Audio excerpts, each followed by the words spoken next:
Allow me then to introduce the first project of this first year, which is to bury the sky. The name comes from a way of thinking about the inversion, a kind of inversion of the extractive process by which minerals are liberated, particularly carbon, are liberated from the ground and expelled into the atmosphere. An inversion of this process is one in which that atmosphere would be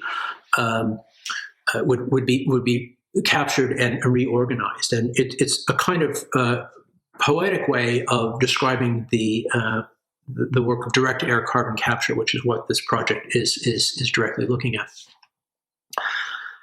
Let me take a step back in that. One of the particular ways in which the program has sought to destabilize the conventional nature-culture divides is through a reevaluation and reconsideration, to a certain extent an expansion of the term geoengineering, and looking at ways in which it might be used to refer to things quite differently than just a portfolio of strange cloud seeding techniques or last-ditch efforts.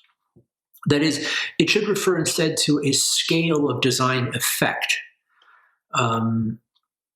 including the planting or protection of carbon sinks and for the prevention of those carbon sinks from being destroyed. These are passive forms. These are geoengineering too. Now, within this, there are other active forms that are real interest. In particular, are NETs.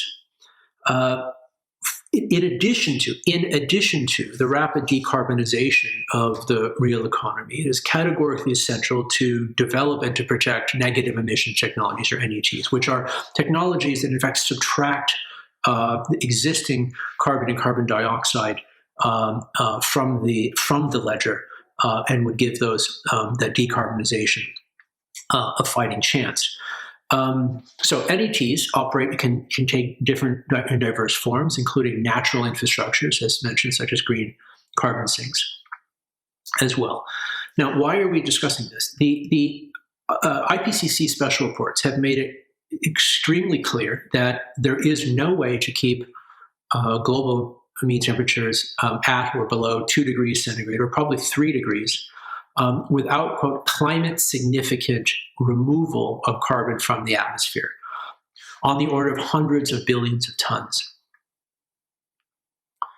And given this, our failure, or in the most expansive sense, our failure to invest more in research and capture technologies, and in building policies that would force companies and states to do so, is a glaring failure of what contemporary governance is and does.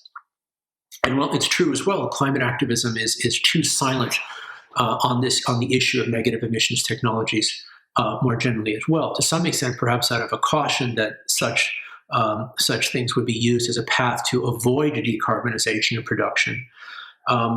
But we feel there's actually no way around. Once you do the math, there is no way around an artificial invention at scale.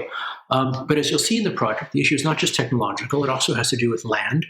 It has to do with energy. It has to do with an inversion of the carbon conveyor belts at a much, much larger scale.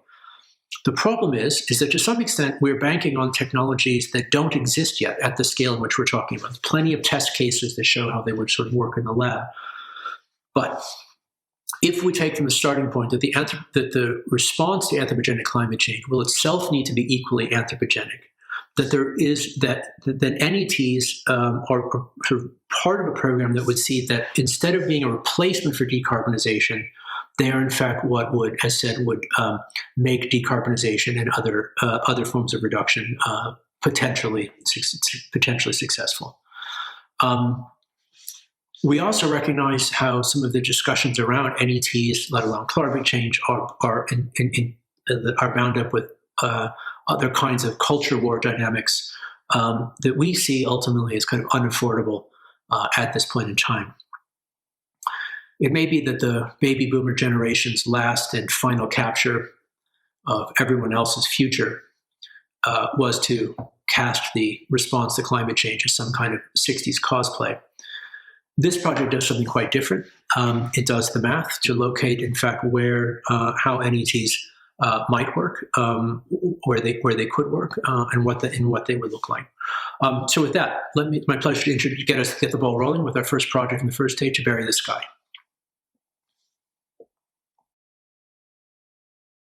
Hi, my name is Marina. I'm an urban planner for Moscow. Hi, I'm Bryan Wolff. I'm a creative director and writer, and I'm currently based in Berlin.